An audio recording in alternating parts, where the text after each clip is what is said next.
I'm going to first off just welcome you here. Thanks for coming back. This is you're one of our perennial favorites to come back, and we've changed the studio around a little bit. And Yes. It's been a while since I've seen you back here, but there's a lot to catch up on. I think as we were just discussing, you're in a super unique assignment where you're operating almost like a startup organization within the state, but within the confines of a traditional government organization. I know how hard a startup is in the startup world. That's got to be particularly challenging because you're really trying to get people to embrace a different way of thinking about jobs and workforce development and what role the state can play. Right. Well, and first of all, it's super exciting to be back, and always appreciate the opportunity to be with you and the mentality that you bring to so many different challenges of, okay, how do we accomplish this? What can we do? What can we build together from a really positive place? So that's always a treat for me to come and get to just kind of brainstorm with you and chat overall.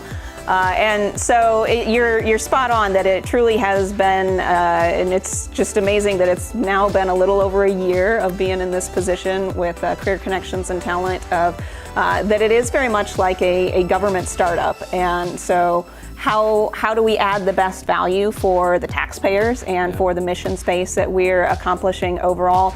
There's great opportunity that comes from having a blank canvas, and so it's really fun to be creative in that context and then be able to engage with our stakeholders to identify what are the pain points that they're feeling, all within the context of how are we accomplishing being able to fill what we anticipate to be over 1 million jobs over the next 10 years, and recognizing that there's challenges now of around 85,000 or so postings that we see of positions where employers are seeking individuals to slot into those jobs. How do we address that from a workforce perspective that engages our educators, engages our economic development officials, our local government, nonprofits, philanthropy, all these different partners that are critical to being able to ensure that we are connecting Hoosiers up to what those jobs and opportunities will be, and our businesses with the workforce they need. How do you challenge those are at least a half a dozen constituencies that have their own inertia, and you've got to come in really like the startup CEO, so to speak, and say, I'm going to get all you 6 departments all working together and working in sync, because ultimately we've got to hire those jobs, we've got to fill those jobs. And I think from Governor Holcomb's standpoint, sort of laying it out there to say that we are we're going to create about 1 million jobs over that period of time in that 10 years. That's starting off having to create the entity and then go fill it. Right. Big target. Right. Well, and it's been a fascinating experience. It's not just do your best, it's go create 1 million jobs. Right. Or go fill 1 million jobs. Right. And it's been a fascinating opportunity over the last year to evolve and adapt as we're continuing to go through this process of identify how do we engage the right stakeholders and connecting all of the different partners. And so over the course of the legislative session last year, had the chance that through Governor Holcomb's leadership and the support of the legislature, build out the governor's workforce cabinet. So at a state level, then we're really engaging all the different partners that we just talked about from a policy perspective of what we need to be doing at that state level. And then I have the opportunity to participate not only in the cabinet with some of the policy development and the conversations, but also then work very closely with the Department of Workforce Development, that's really kind of the implementation arm of that, of really enacting the different programs to be a support to the different stakeholders across the state, with the Indiana Economic Development Corporation that has their different components of building, quality of place, quality of life, and all the different economic development engagements that they have with new companies coming here. And then I have the great fortune of then getting to work even beyond just that state component with all these different stakeholders across the state, so that then I spend most of my time, quite honestly, on the road, visiting in communities, engaging at the local and regional level of bringing all these different partners together, so that then I can help share not only some of the concepts of what we're seeing happen across the state and across the workforce and changes in the economy, but then also serve as a facilitator of here's how we build different partnerships to address the need now, and that really support being able to connect folks with awareness of what these jobs will be in the future, and then the skill sets needed to be able to take advantage of it overall. And it's all about coalition building, not just at the state level, but at that regional and local level as well.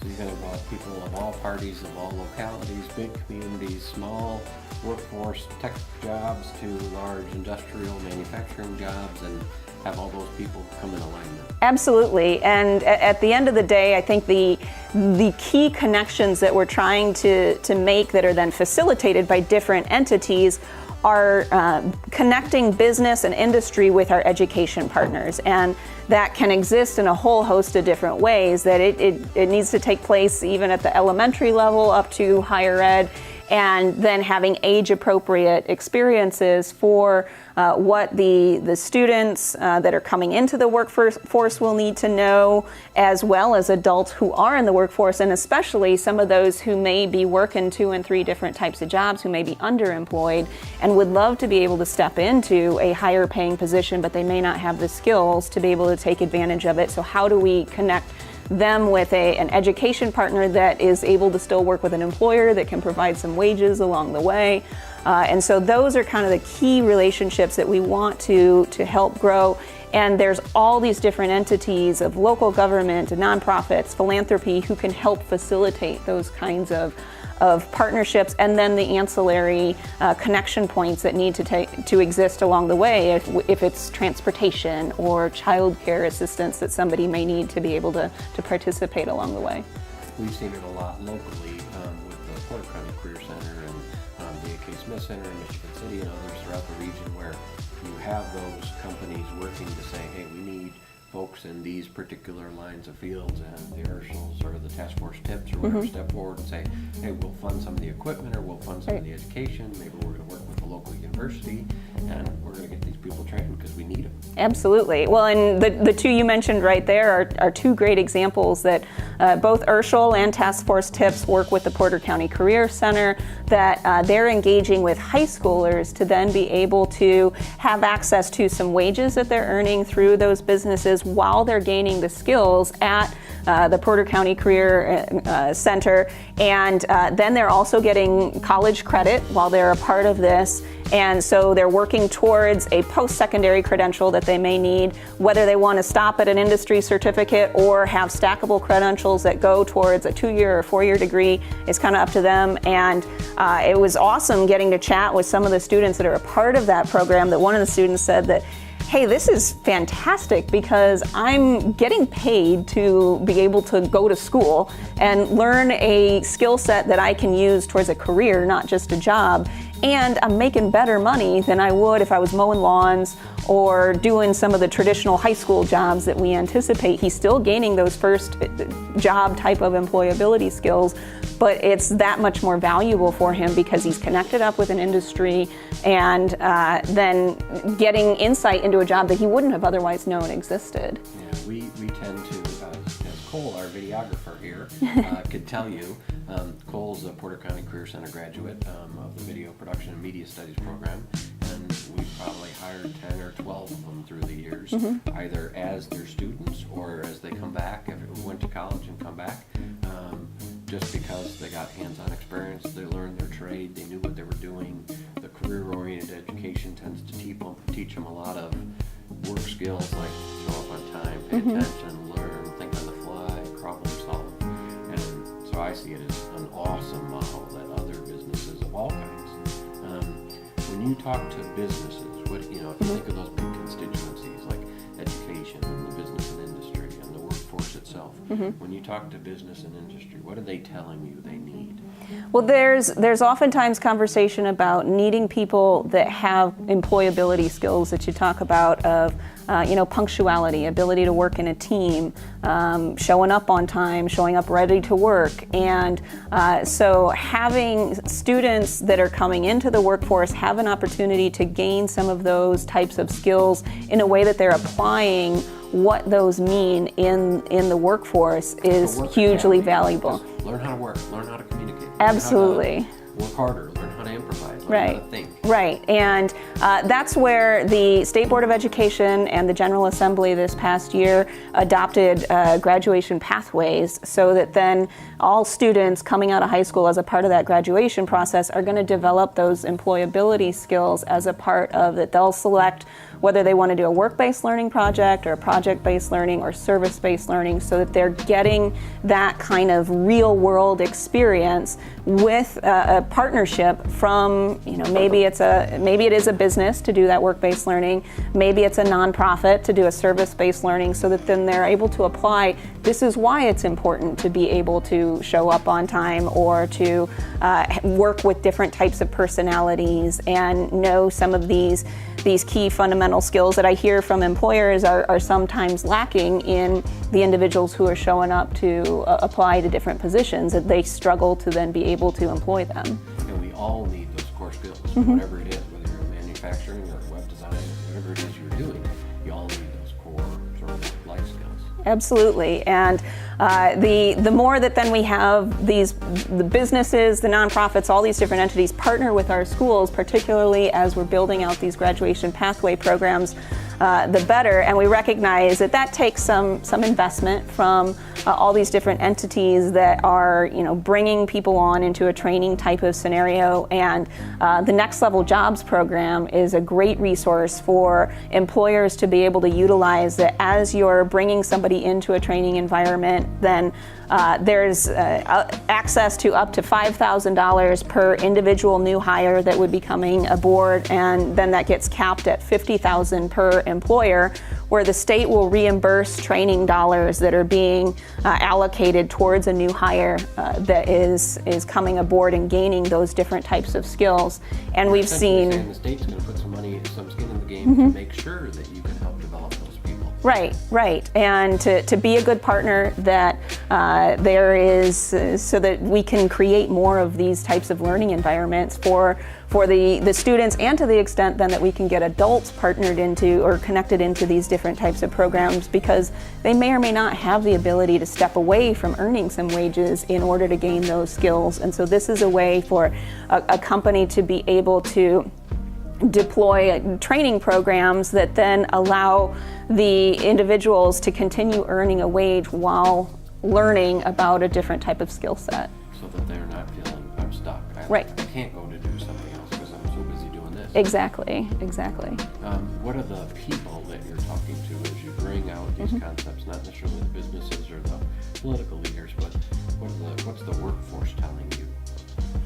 I think that there's sometimes a struggle around awareness of how to access some of these different programs, oftentimes because they're working, they're busy. And so there's, I think, excitement when people do hear about, there's this kind of opportunity to move forward. But the struggle for us is, how do we ensure we get that information to as many people as possible, and ensure that we're growing those kinds of learning experiences, so that then these earn and learn programs aren't particular to any one industry. I would give an example that the skilled trades have done a phenomenal job with their apprenticeship programs, and highly encourage folks who may be inclined to look into that industry, that the apprenticeship models that they have deployed and have utilized for years are really great programs that they've put together. The challenge is often that most of our certified apprenticeship programs are pretty focused in those skilled trades, and to some extent to the manufacturing sector. How do we grow more of those kinds of opportunities within finance, within healthcare, within IT? Because it's a really valuable model, but it's just not necessarily been one that all these different industry areas have participated in. So how do we connect that worker that you're talking about with a learning program? That's where we want, as an employer, we want to develop those connections, because otherwise you get out and somebody says, okay, well, I went to journalism school and I know what journalism school taught me. Right. Okay, well, that's cool. That's not necessarily relevant to exactly what's happening today. It's a great foundation, but you want them to have their hands dirty a little bit with the real world. Right, and as you very well know, people get their information about anything about the world around us from a whole host of different sources. So how do we ensure that we're getting that information into the hands of people wherever they're at? Government notice anymore. Put it on the website under paragraph C, Right. assume someone's going to know about it. You actually got to go out and almost like be delicious and Right. tell people about it. Exactly. So in some ways, you're an entrepreneur out there pushing the programs, but you're probably helping the entities that are going to benefit from the programs learn about it from as much as from the people that can provide the programs. Exactly, and that's kind of the space that the Career Connections and Talent Office has gotten to be a part of, is evangelizing basically to all these different groups of, because there's different points to connect in on what's a fairly complex subject, but some really great examples of solutions. Some of the probably people that are naturally resistant, well, how's the government going to help me figure this out? And you're saying, well, no, we're actually taking a little bit different view of government so we can help you out. Exactly, and trying More to of an entrepreneurial model inside of government. and growing the resources and the support really from a ground up perspective. And I'm in the midst of going county by county to meet with all of these different partners to talk about how we build solutions, how we connect people in, because it takes that kind of ground engagement, local engagement that's a little bit different in every community.